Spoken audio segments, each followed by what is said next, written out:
The Great Hall of the Galactic Assembly stretched for nearly a mile in every direction. Its ceiling rose so high that clouds sometimes formed near the top, drifting between the massive pillars that held up the dome. Representatives from 300 species filled the curved rows of seats, their bodies ranging from small furry creatures no bigger than cats to massive beings that needed special platforms to hold their weight. At the center of the hall stood the speaking platform, a circular stage made of polished white stone. Today, that platform held a figure that made many of the smaller species shrink back in their seats. High Commander Kessix of the Valorian hegemony stood 7 feet tall. His scales were deep green, almost black, and they caught the light as he moved. His eyes were yellow with vertical slits, and when he opened his mouth to speak, rows of sharp teeth gleamed. He wore ceremonial armor that had been polished until it shone like silver, and a red cape hung from his shoulders. The Valorians were known throughout the galaxy as warriors. They had conquered dozens of systems over the past 1,000 years. They respected only strength, and they had little patience for what they called the weak races. Members of the Assembly, Kessix said, his voice deep and rough, "I come before you today to make a formal declaration." The hall fell silent. Even the constant whispered translations that usually filled the air stopped. For too long, the humans have been allowed to spread through the periphery systems like a disease. They claim empty worlds. They build their stations.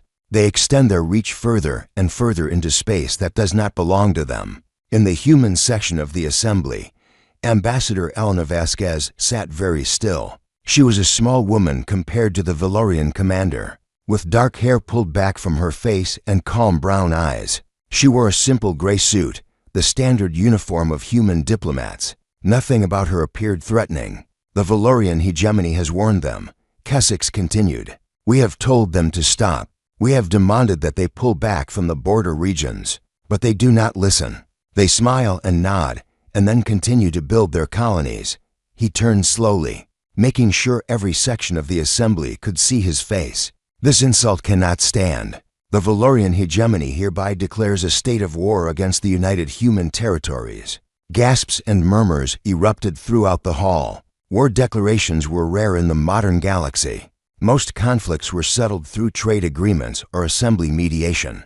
Open warfare was considered primitive by many species. Ambassador Vasquez rose from her seat and walked toward the speaking platform. The rules of the assembly allowed any accused party to respond immediately to charges or declarations. She climbed the steps calmly and stood facing Kessix. "High Commander," she said, her voice steady, "the United Human Territories has no wish for conflict with the Valorian hegemony. The systems we have settled were empty. They belonged to no one. We took nothing that was yours." Kessix laughed, a harsh sound that echoed through the hall. "Empty. Those systems sit at the edge of Valorian space. They are our natural expansion zones. Your presence there is an insult to our sovereignty. With respect, High Commander, space is vast. There is room enough for all of us." "Room?" Kessix stepped closer to her, looming over the small human. "You speak of room while your species breeds like insects and spreads across the stars. In 50 years, you have grown from a single system to nearly 100 colonies. How long before you decide that Valorian space looks empty enough to claim?" Vasquez did not step back. She met his gaze without flinching. "Humanity has never shown aggression toward the Valorian hegemony. We have sought only peaceful relations. Peace is for the weak," Kessix said. "And the weak do not survive in this galaxy." He turned to address the assembly once more. "Perhaps some of you think the humans are harmless. Perhaps you believe their soft words and gentle manner. But I tell you this, weakness invites conquest. If we do not stop the humans now, they will eventually threaten us all." The Valorian commander raised one clawed hand, and a holographic display appeared in the air above the speaking platform. It showed ships, hundreds of them, ranged in perfect formation. "Behold the grand fleet of the Valorian hegemony," Kessix announced proudly. 200 warships, built over the past decade by the finest shipyards in the galaxy. Each vessel is equipped with the most advanced weapons and shields available. Each crew is trained to perfection. The holographic ships rotated slowly, showing their sleek designs and bristling weapon arrays. They were beautiful in a deadly way, built for speed and destruction. Against this force, the humans have perhaps 40 combat-capable vessels. Old designs, inferior technology. The war will be over in weeks. Ambassador Vasquez stared at the holographic display. Something changed in her expression, but it was so subtle that most beings in the hall did not notice. Her eyes narrowed slightly, and the corner of her mouth twitched, almost as if she was suppressing a reaction. "High Commander," she said slowly, "before any blood is shed, I must ask for time. 3 days. There are administrative matters that must be addressed, communications that must be sent. Surely the mighty Valorian hegemony can grant this small request." Kessix laughed again. 3 days. You wish to delay your defeat by 3 days? He looked around the assembly, spreading his arms wide. You see, already they beg for time. Already they look for ways to postpone the inevitable. He turned back to Vasquez, his yellow eyes gleaming with contempt. Very well, human. You may have your 3 days. Use them to pray to whatever gods you worship. It will make no difference. Thank you, High Commander, Vasquez said quietly. I hope you will remember this moment. She turned and walked back to her seat, her steps measured and calm. As she passed the representative from the Terreni Federation, a four-armed insectoid species, she caught his eye and gave an almost invisible shake of her head. The assembly continued with other business, but the war declaration dominated all conversation. In the corridors and meeting rooms, species debated what would happen next. Most agreed that the humans had no chance.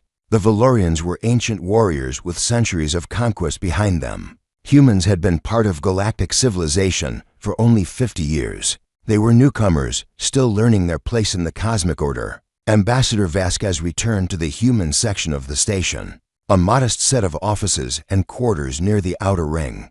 Her staff gathered around her, their faces worried. "Ambassador, what do we do?" asked her aide, a young man named Thomas. "Should we begin evacuation of the border colonies?" "Not yet," Vasquez said. She walked to her private office and closed the door. For a long moment, she stood in silence, staring out the window at the stars. Then she moved to her desk and activated a secure communication terminal.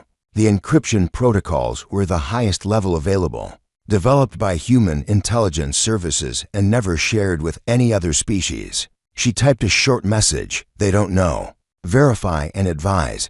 The message traveled through a series of relay stations, bouncing between hidden transmitters that no galactic database had ever recorded. It crossed hundreds of light years in minutes, finally arriving at a receiving station deep within human-controlled space. On Earth, in a building that did not officially exist, Admiral James Chen sat in his office reviewing fleet readiness reports. He was an older man with gray hair and a weathered face, the kind of face that had seen too many battles and too many funerals. When the message from Vasquez appeared on his screen, he read it twice. Then he stood and walked to a wall safe hidden behind a painting of an old Earth sailing ship.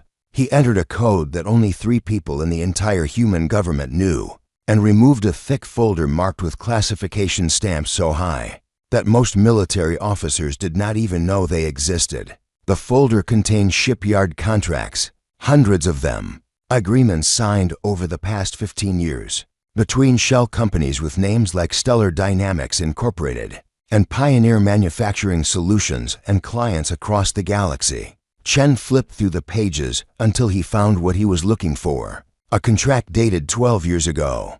The client was listed as the Valorian Hegemony, Ministry of Naval Procurement.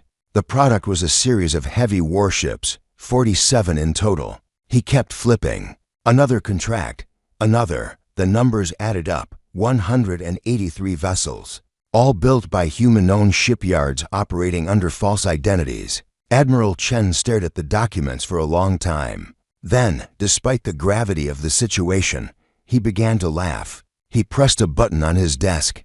"Get me a secure channel to the Joint Chiefs. Priority Omega." While he waited for the connection, he pulled up another file on his computer. This one contained technical specifications for the Valorian Grand Fleet, every ship, every system, every weapon. The file was massive, running to thousands of pages. Every ship in the Valorian fleet had been designed by human engineers. Every reactor, every shield generator, every targeting computer had been specified by human technical teams. The Valorians had tested the vessels extensively and found them excellent, exactly matching the contracted requirements. What the Valorians did not know was that the humans who built those ships knew every strength and every weakness. They knew which power junctions ran to hot under sustained fire. They knew which sensor rays had. 15 years before the Valorian declaration of war, a group of human engineers floated in a small observation room, watching the skeleton of a space station take shape outside their window. The station was being built in the Kuiper Belt, that vast ring of ice and rock that circled the outer edges of the Solar System. It was so far from Earth that the sun looked like just another bright star among millions. "This is madness," said one of the engineers, a woman named Sarah Park. "We're building a shipyard in the middle of nowhere. Who's going to come all the way out here to buy ships?" The man floating beside her smiled. His name was Marcus Webb, and he was the chief architect of the project. He was a thin man with tired eyes and hands that were always covered in grease or ink from his constant sketching of designs. "That's exactly the point," Webb said. "Nobody will come here. Nobody will know this place exists. The ships we build here will be delivered to buyers through a network of front companies. By the time a vessel reaches its final owner, there will be no trace of where it actually came from." Sarah shook her head. "I still don't understand why. Why all the secrecy? Why not just build ships and sell them openly?" Webb turned to face her, his expression serious. "Because humanity is new to the galaxy. We're surrounded by species that have been traveling between stars for thousands of years. Some of them are friendly, some of them are not, and all of them are watching us, trying to figure out if we're a threat." He gestured toward the construction outside. "If we build warships openly, the older species will see it as aggression. They'll form alliances against us. They'll try to stop our growth before we become too powerful. But if we build ships for them, sell them the finest vessels their money can buy, something different happens. What? We become valuable. We become necessary. And more importantly, we learn." Webb's eyes gleamed with something like excitement. "Every ship we build for an alien navy teaches us something. We learn their tactics, their preferences, their weaknesses. We become the galaxy's shipbuilders, and nobody threatens the people who keep their fleets running." The station, that would become known as Forge Station, took 3 years to complete. It was massive, nearly 20 miles across, with dozens of construction bays capable of building vessels of any size. The workers who staffed it were all human, carefully selected for their skill and their ability to keep secrets. The first contract came from a small trading confederation that needed cargo haulers with hidden defensive capabilities. Webb's team designed vessels that looked like ordinary freighters but could deploy weapons and shields at a moment's notice. The Confederation was delighted. Word spread quietly through certain channels. More contracts followed. Mining corporations wanted ore carriers that could survive pirate attacks. Research institutions needed exploration vessels with advanced sensor rays. And then, 5 years after Forge Station opened, the first military contract arrived. The Tyrrheni Federation needed patrol craft for their border regions. Webb met personally with their procurement officers, wearing a false identity and speaking through a translator that disguised his human accent. The contract was signed, the ships were built, and the Tyrrheni were impressed by the quality. After that, everything accelerated. Species that had ignored humanity began to take notice of Stellar Dynamics Incorporated, the mysterious company that seemed to appear from nowhere with the finest ships in the galaxy. Nobody knew who really owned the company. The trail of shell corporations and false registrations led nowhere. When the Valorian hegemony approached Stellar Dynamics 12 years before the war, Webb knew it was a critical moment. The Valorians were one of the most powerful military species in the galaxy. Winning their contract would establish Stellar Dynamics as the premier military shipbuilder in known space. The Valorian procurement officers were demanding and suspicious. They tested every system, questioned every specification, and demanded proof that Stellar Dynamics could actually deliver what they promised. Webb and his team worked for months on the proposal, designing ships that would meet every Valorian requirement. The first vessel was built under intense scrutiny. Valorian inspectors lived on Forge Station for nearly a year, watching every step of the construction process. They found nothing to complain about. The ship performed exactly as specified, meeting or exceeding every benchmark. The full contract was signed. 183 warships over the following decade. It was the largest military contract in the history of stellar dynamics, and it would transform the Valorian fleet into one of the most formidable forces in the galaxy. Now, 15 years later, Marcus Webb sat in his office on Forge Station, reading the message from Earth. The Valorians had declared war. The ships he had built, the vessels he had designed with his own hands, would be used to attack his own people. He should have felt horrified. Instead, he felt something like satisfaction. They have no idea, he murmured to himself. He turned to his computer and began pulling up files. Thousands of documents that detailed every aspect of the Valorian fleet. His door opened and his senior staff entered. There were 12 of them. The department heads who had overseen different aspects of the Valorian construction program. They gathered around the central table, their faces showing various degrees of concern. "You've all heard the news," Webb said. "The Valorians are coming. They'll use our ships to attack human colonies. Should we activate the emergency protocols?" asked Chenyi, the head of the propulsion department. "We built in the remote shutdown codes for exactly this situation." Webb shook his head firmly. "No, we will not sabotage those ships." Several of his staff looked confused. "But sir, we could disable their entire fleet with a single transmission. The war would be over before it started. And then what?" Webb leaned forward. "Word would spread. Every species that ever bought a ship from us would know that we installed secret kill switches. Our reputation would be destroyed. The trust we've built over 15 years would vanish overnight." He stood and walked to the window, looking out at the construction bays where new ships were taking shape. The kill switches were insurance, a last resort for survival. "We're not there yet. The Valorians are powerful, but they're not an existential threat. We can beat them without cheating." "How?" asked Dr. Yuki Tanaka, head of weapons systems. "They have 100 warships. We have 40, Webb smiled. The same smile he had worn 15 years ago when explaining his vision to Sarah Park. "We have something better than numbers. We have knowledge."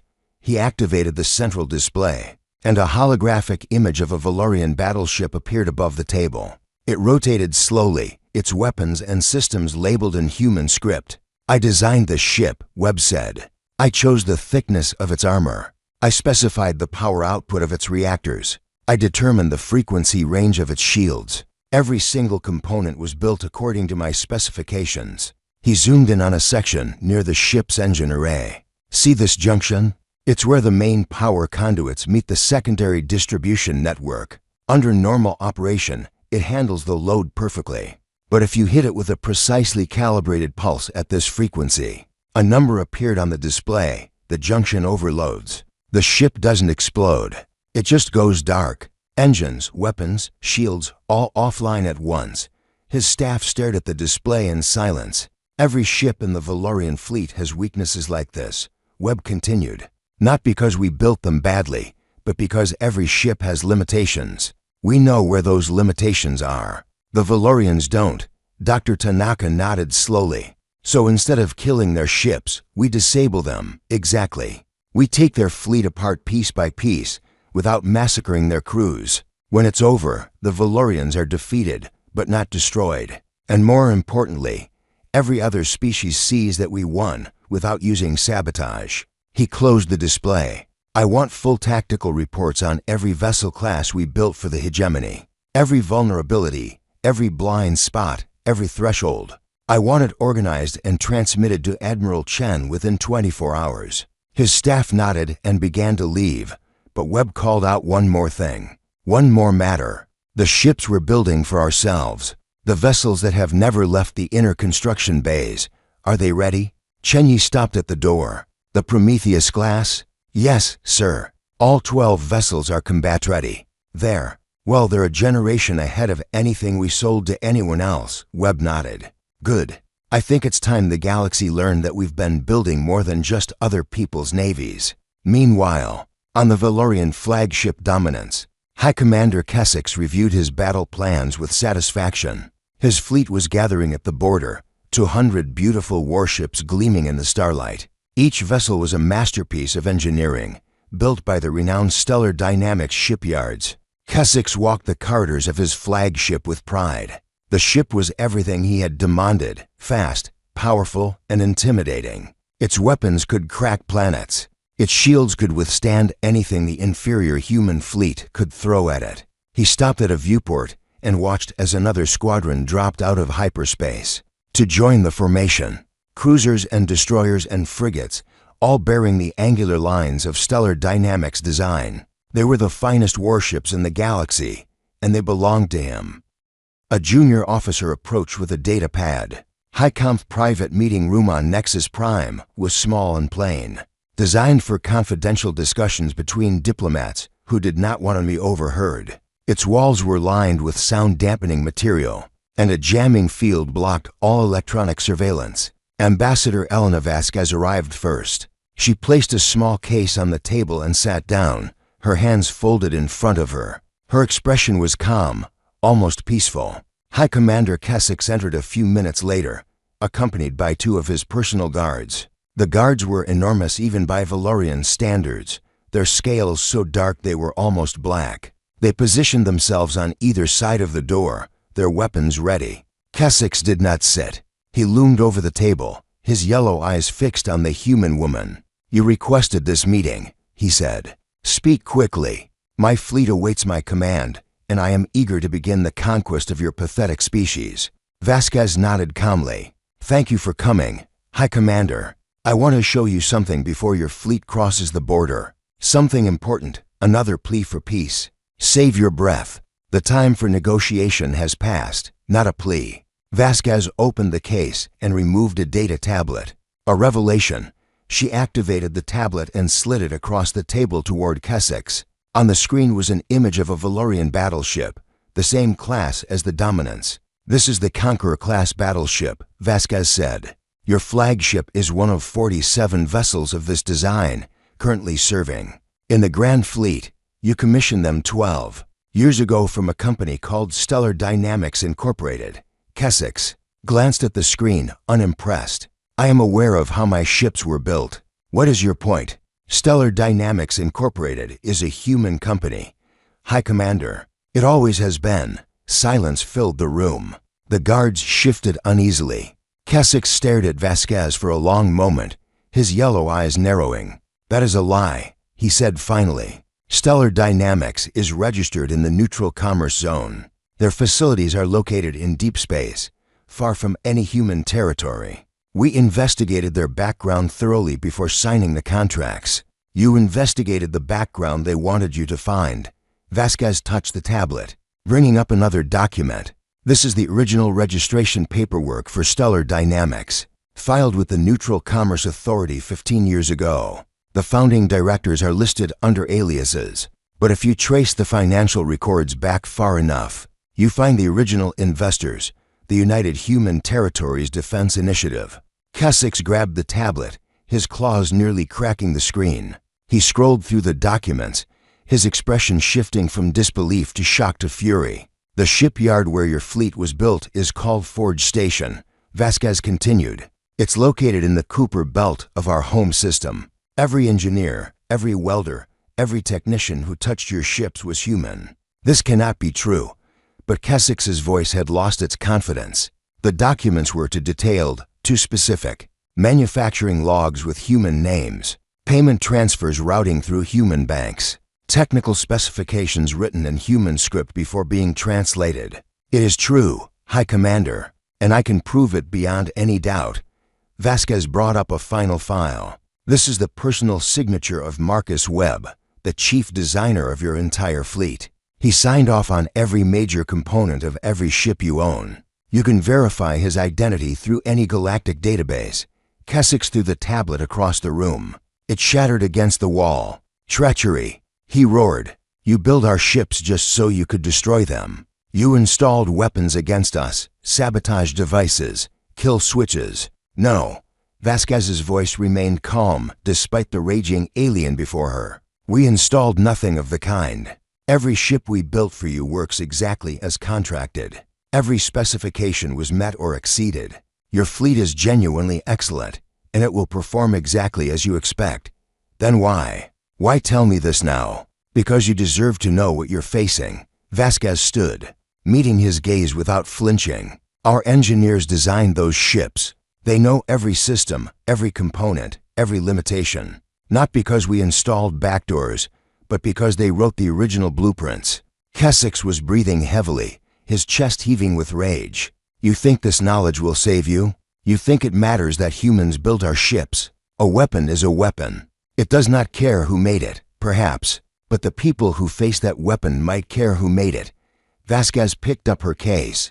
I'm not telling you this to threaten you, High Commander. I'm telling you because I believe you are an honorable warrior who deserves to make an informed decision. What decision? Whether to continue with this war. She walked toward the door, pausing beside the guards who did not move to stop her. Your fleet is powerful, but our engineers know its capabilities better than your own commanders do. They know exactly how hard to push each system before it fails. They know which sections of armor are thinner than others. They know the precise frequencies that will overload your shields. She turned back to face him. If you cross that border, you will be fighting against the very people who gave you the tools to fight. Think about that, High Commander. Think carefully. Kessix stood in silence as the human ambassador left the room. His guards looked at him uncertainly, waiting for orders that did not come. For a long time, the High Commander did not move. Then he walked slowly to where the broken tablet lay and picked up the largest fragment. The screen still showed part of a document, a schematic of the Dominance's shield generator array. Human text labeled each component. He remembered the day the flagship had been delivered. How proud he had been of its sleek lines and devastating weapons. How he had toured every deck, admiring the craftsmanship that had gone into its construction. Human craftsmanship, human designs, human knowledge. Kessix crushed the fragment in his clawed hand and let the pieces fall to the floor. The human woman was trying to frighten him. That was all this was. Psychological warfare, an attempt to sow doubt before the battle. The Valorians were ancient warriors who had conquered dozens of species. They would not be intimidated by the revelation that their ships had been built by the same weaklings they were about to defeat. He strode out of the room and contacted his fleet command. All vessels, prepare for hyperspace jump. We cross the border in 6 hours, across the fleet. Officers acknowledged the order with enthusiasm. They had been waiting for this moment, eager to prove Valorian's superiority against the upstart humans. None of them knew what their High Commander had just learned. On the bridge of the Dominance, Kessix took his command chair and stared at the view screen. The stars seemed colder now, somehow. The ships around him, the magnificent vessels he had admired for so many years, looked different. He found himself studying the familiar lines and wondering what secrets they held. The human ambassador had planted a seed of doubt in his mind. He hated her for it, but he would not let it stop him. Valorian honor demanded that he see this through. He had declared war before the entire Galactic Assembly. To back down now would be unthinkable. 6 hours later, the Grand Fleet jumped into hyperspace. 200 warships, armed and ready for conquest. Their destination was the Margin's Edge system, a sparse region of space that marked the boundary between Valorian and human territory. On the other side of that boundary, the human fleet was waiting. 43 vessels under the command of Admiral James Chen, outnumbered nearly 5 to 1. By all conventional military calculations, the humans had no chance. But Admiral Chen was not worried. He sat in his command chair aboard the USV Prometheus, reading through the web report for the 100th time. The document contained every secret of the Valorian fleet, organized by ship class and system type. It was the most comprehensive tactical intelligence in the history of human warfare. "Admiral, the Valorian fleet is approaching the system boundary," reported his tactical officer. "They'll drop out of hyperspace in approximately 2 hours." Chen nodded. "Confirm all ships are in position." "I want everyone ready." "Sir, are you sure about this?" "The Prometheus class is still classified. Once we engage, everyone in the galaxy will know what we've been building." Chen smiled slightly. "I think it's time. The Valorians are about to learn that we've been doing more than just filling orders for other species. We've been preparing for exactly this moment." He looked around the bridge of his flagship. The Prometheus was unlike any ship in the known galaxy. Its systems were a generation ahead of anything Stellar Dynamics had ever sold. Its weapons were more powerful, its shields more efficient, its sensors more precise. It was the product of 15 years of quiet development, built in hidden bays that no alien inspector had ever seen. 12 ships like this against 200 Valorian warships. The numbers still favored the Valorians by a massive margin. But numbers were not everything. Chen opened a communication channel to Ambassador Vasquez. "Elena, how did the meeting go?" Vasquez's face appeared on his screen. She looked tired but determined. He knows the truth now. He didn't believe it at first, but I could see the doubt in his eyes. He chose to continue anyway. Honor? Pride. The Valorians can't back down in front of the assembly. It would be seen as weakness. Chen sighed. "I understand, but I had to try. What happens next won't be pleasant. Just..." The Margin's edge system was a cold and empty place. 3 dead planets orbited a dim red star, their surfaces covered in frozen methane and ancient craters. No species had ever bothered to colonize this region. It was useful only as a waypoint between more valuable territories. Today, it would become a battlefield. The Valorian Grand Fleet dropped out of hyperspace in perfect formation. 200 warships arranged in the classic conquest pattern that had served the hegemony for centuries.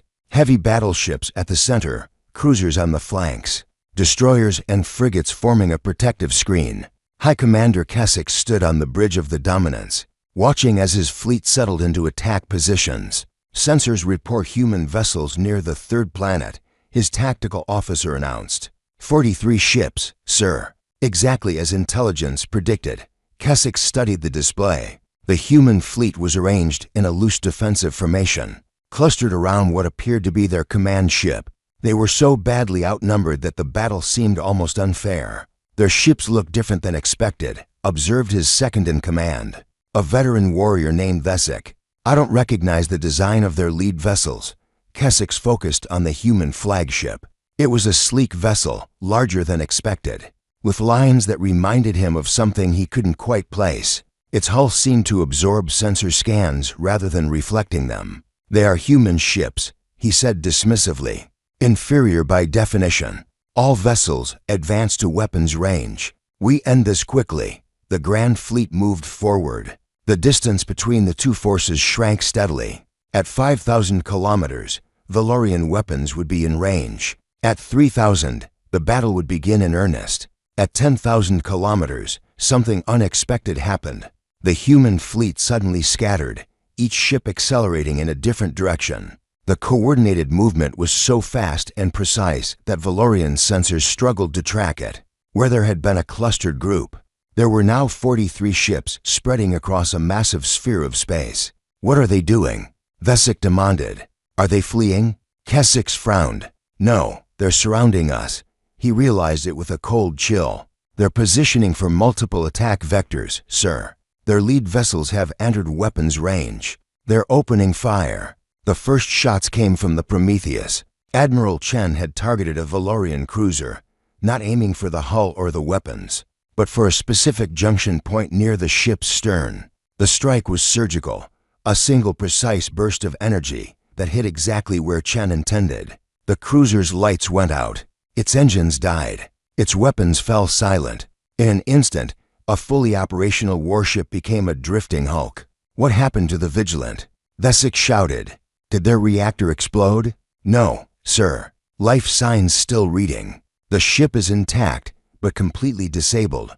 Before Kessix could respond, 2 more cruisers went dark, then a battleship, then a squadron of frigates. The human ships were dancing through the Valorian formation, each strike crippling a vessel without destroying it. "Return fire." Kessix roared. "All ships, concentrate on the enemy flagship." The Valorian fleet unleashed a devastating barrage. Thousands of weapons fired at the Prometheus, enough energy to crack a small moon. But the human ship was already moving, sliding through space with impossible grace. The shots that hit its shields dissipated harmlessly. "Sir, their shield frequencies are shifting too fast for our weapons to compensate. We can't establish a lock." Kessix stared at the display in disbelief. The web report had included detailed specifications of Valorian targeting systems, including their limitations. Human engineers had designed the Prometheus's defensive systems, specifically to exploit those limitations. More Valorian ships went dark. The human vessels wove through the formation like predators among prey, striking at points that no Valorian commander would have thought to defend.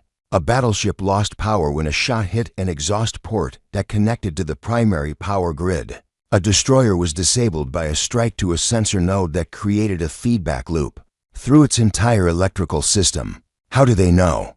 Vesic breathed. How do they know exactly where to hit us?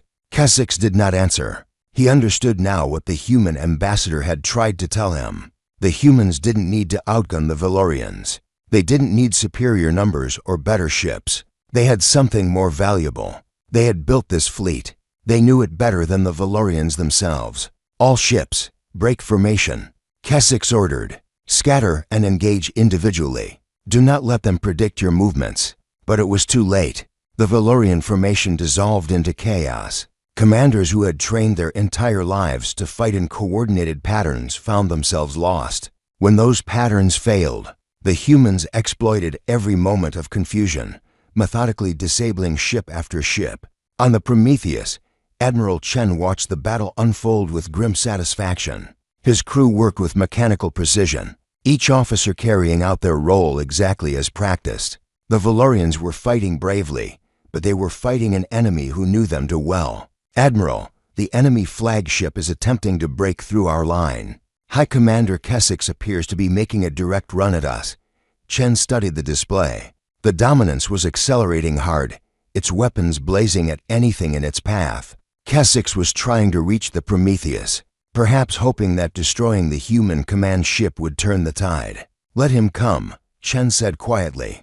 It's time to end this. The Dominance charged toward the Prometheus, its weapons firing continuously. Several human vessels tried to intercept, but Kessix's gunners drove them back. The gap between the two flagships closed rapidly. At close range, Kessix expected the battle to favor his larger, more heavily armed vessel. The Dominance was a masterpiece of Valorian engineering, or so he had believed. Now he knew it was a masterpiece of human engineering, built to Valorian specifications. But specifications could only tell you so much. The Prometheus turned to face the oncoming battleship. For a moment, the two vessels hung in space, facing each other like ancient warriors before a duel. Then Chen gave the order. The Prometheus fired a single concentrated beam, hitting the Dominance in a section of hull that looked identical to every other section. But behind that particular piece of armor lay a structural junction that connected the ship's primary power core to its distribution network. Marcus Webb had designed that junction himself, and he had specified the exact thickness of the armor protecting it. The armor was exactly thick enough to stop normal weapons fire. It was not thick enough to stop the Prometheus's main battery. The beam punched through. The junction overloaded. Power cascaded through the ship in ways it was never designed to handle. The Dominance went dark. On the bridge, Kessix found himself in sudden silence. The hum of the engines was gone. The glow of the displays had vanished. Emergency lighting flickered weakly before stabilizing at minimum power. "Report," he croaked. "All primary systems offline, sir. We have minimal life support only. Weapons, engines, shields, all non-functional." Kessix slumped in his command chair. Around him, his crew worked desperately to restore power, but he knew it was hopeless. The humans had disabled his ship with a single shot. The battle continued for another hour, but the outcome was never in doubt. One by one, the Valorian warships fell silent. Some tried to flee, but the human vessels were faster. Some tried to surrender, but the humans simply disabled them anyway, unwilling to take chances. When it was over, 163 Valorian ships drifted powerless in space. The remaining 37 had escaped into hyperspace, retreating toward Valorian territory. The human fleet had not lost a single vessel. A communication signal reached the Dominance's bridge. Kessix watched as his crew managed to route enough emergency power to the communication system to receive it. Admiral Chen's face appeared on a small portable screen. "High Commander Kessix," Chen said. His voice was calm, almost respectful. Your fleet is disabled. I could destroy every one of your ships, but I choose not to. Your crews are alive. Your vessels can be repaired." Kessix gathered what remained of his dignity. "You expect me to surrender? To beg for mercy from humans? I expect nothing. I'm offering you a choice." Chen leaned forward slightly. "We can continue this war. You can bring more fleets, and we'll disable them too. Or we can end this now, before more of your warriors die for a battle they cannot win. You speak of death, but you have killed no one. Why?" Chen was silent for a moment. "Because we would rather have trading partners than subjects. And because we've learned something in our 50 years among the stars. The species that survive are not the ones who destroy everything in their path. They're the ones who build, who create value, who make themselves necessary." Kessix thought about those words. He thought about his fleet, built by humans, disabled by humans. He thought about his warriors, alive because the humans had chosen to let them live. "What do you want?" he asked finally. "A conversation, face to face. There are things you should know about why we built your fleet, and what it means for the future of both our peoples." Kessix looked around his dark and silent bridge. He had no power, no weapons, no options. But he still had his honor. "Very well," he said. "We will talk." The meeting took place aboard the Prometheus. Admiral Chen had a conference room prepared, with chairs modified to accommodate Valorian anatomy. When High Commander Kessix was brought aboard, he found not an interrogation chamber, but a dignified space suitable for discussions between equals. Chen rose when Kessix entered. The Valorian commander was still wearing his ceremonial armor, though it was scratched and dented from his ship's emergency lighting failure. He walked with his head held high despite his defeat. "Please, sit," Chen said, gesturing to a chair. "We have much to discuss." Kessix settled into the seat, his yellow eyes fixed on the human. "You wish to explain?" "Explain." Chen nodded and sat across from him. 15 years ago, humanity faced a problem. We were new to the galaxy, surrounded by species that had been traveling between stars for centuries. Many of them were suspicious of us. Some were hostile. We needed a way to protect ourselves without appearing threatening. So you built ships for other species. You made yourself valuable, partly. But there was more to it than that. Chen pulled up a holographic display showing a map of the galaxy. Every species that bought our ships became connected to us. They needed our parts, our expertise, our maintenance. We became integrated into the galactic economy in ways that made attacking us complicated. Kessix understood. You made it expensive to be your enemy. Yes, but we also gained something else. Chen highlighted the Valorian space on the map. We learned. Every contract taught us about a new species, their tactics, their preferences, their strengths and weaknesses. We became experts in galactic military technology because we built that technology for everyone. And when the time came to build ships for yourselves, we built them with all that knowledge. The Prometheus and her sister ships represent everything we learned from every contract we ever completed. Chen paused. Including yours.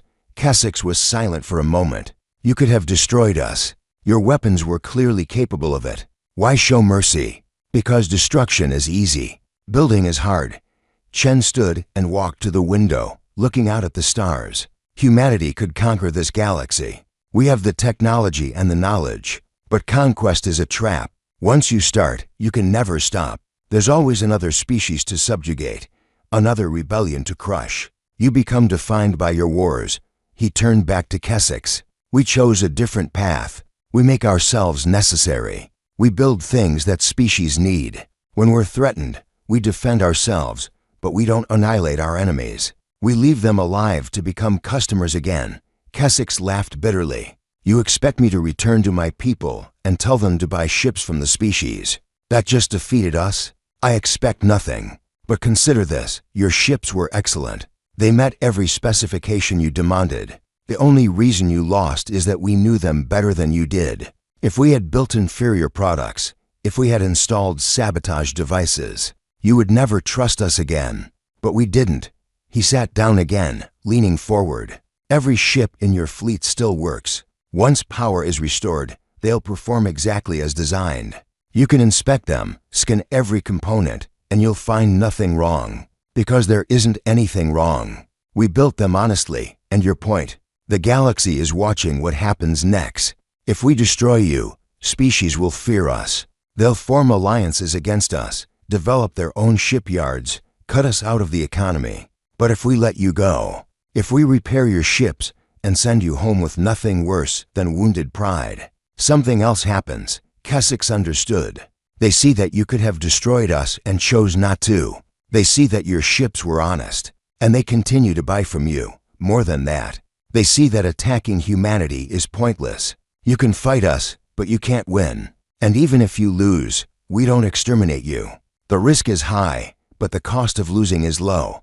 Chen spread his hands. What's the point of starting a war you can't win against an enemy who won't destroy you anyway? The Valorian commander sat in silence, processing what he had heard. It was a completely alien philosophy to his people. The Valorians believed in dominance, in proving superiority through conquest. The idea of deliberately choosing not to conquer was almost impossible to understand. And yet, my fleet is crippled. My warriors are humiliated. If I return home with nothing but wounds and explanations, I will be disgraced. Perhaps, or perhaps you'll be the commander who learns something new. Chen leaned back. You came to destroy us, and we defeated you without killing anyone. That's not weakness on your part. It's strength on ours. A strength that the Valorian hegemony might want to understand better. He stood and offered his hand in the human gesture of respect. Go home, High Commander. Tell your people what happened here. Tell them that the humans could have killed you all and chose not to. And if they want to know why their ships lost, tell them to visit Forge Station. We'd be happy to explain. Kessix stared at the offered hand for a long moment. Then, slowly, he reached out and grasped it with his clawed fingers. 3 weeks later, the Galactic Assembly convened an emergency session. The news of the battle had spread across the known galaxy, carried by thousands of witnesses and countless sensor recordings. Every species with a fleet was suddenly very interested in examining their own ships. Ambassador Vasquez stood at the speaking platform, facing representatives who looked at humanity with new eyes. Some were afraid, some were angry, some were simply curious. Members of the assembly, she began. I stand before you to address the recent conflict between the United Human Territories and the Valorian hegemony, and to make certain disclosures about our shipbuilding operations. The chamber fell silent. For 15 years, human companies have built warships for dozens of species in this chamber. We operated through shell companies and false registrations because we feared that revealing our identity would lead to discrimination against our products. That fear was perhaps justified, but it was not honest. She touched a control, and detailed records appeared on every display in the chamber. These are the complete technical specifications for every vessel we have ever built. We are releasing them freely to all our customers. Every species that purchased our ships now has full access to the same information we used in the recent battle. Murmurs of surprise rippled through the chamber. You will find no sabotage devices, no kill switches, no hidden weaknesses that we deliberately installed. What you will find are the normal limitations that exist in any complex machine. Limitations that we understood because we designed them. She paused, looking around the chamber. Some of you may be angry. You may feel that we deceived you. And in a sense, we did. But our products were honest. Every ship we sold performed exactly as promised. We never used our knowledge against any species until they attacked us first. A delegate from the Terreni Federation rose. What guarantee do we have that you will not use this knowledge against us in the future? Vasquez nodded. None, except our actions. The Valorian fleet was at our mercy. We chose to disable their ships rather than destroy them. We chose to leave their crews alive rather than kill them. And now we are choosing to share our knowledge rather than keep it secret. She spread her hands. We could have built an empire on what we know. We could have threatened every species that ever bought our ships. Instead, we are offering you partnership, full access to our designs, training for your engineers, maintenance contracts at fair prices. Another delegate spoke. And in return, peace, trade. The understanding that humanity is not your enemy unless you choose to make us one. Vasquez smiled slightly. We would rather build your ships than fight them. The debate continued for hours, then days. But in the end, the practical reality was impossible to ignore. Human shipyards produced the best vessels in the galaxy. Human engineers understood technology that other species were still trying to develop, and humanity had proven, in the most dramatic way possible, that their products were trustworthy.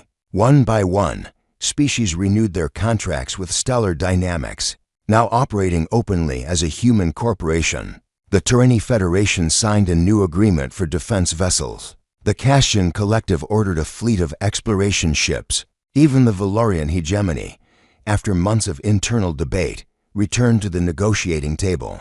High Commander Kessix himself led the Valorian delegation. He had not been disgraced upon returning home. Instead, he had become something unexpected, a voice for change. He told his people that the humans had taught him something valuable, that there were forms of strength beyond military conquest.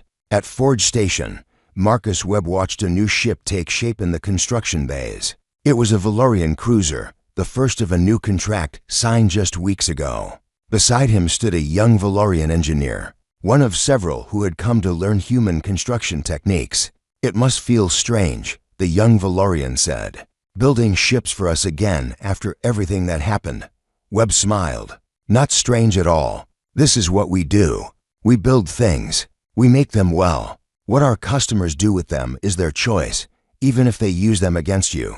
Thank you for watching.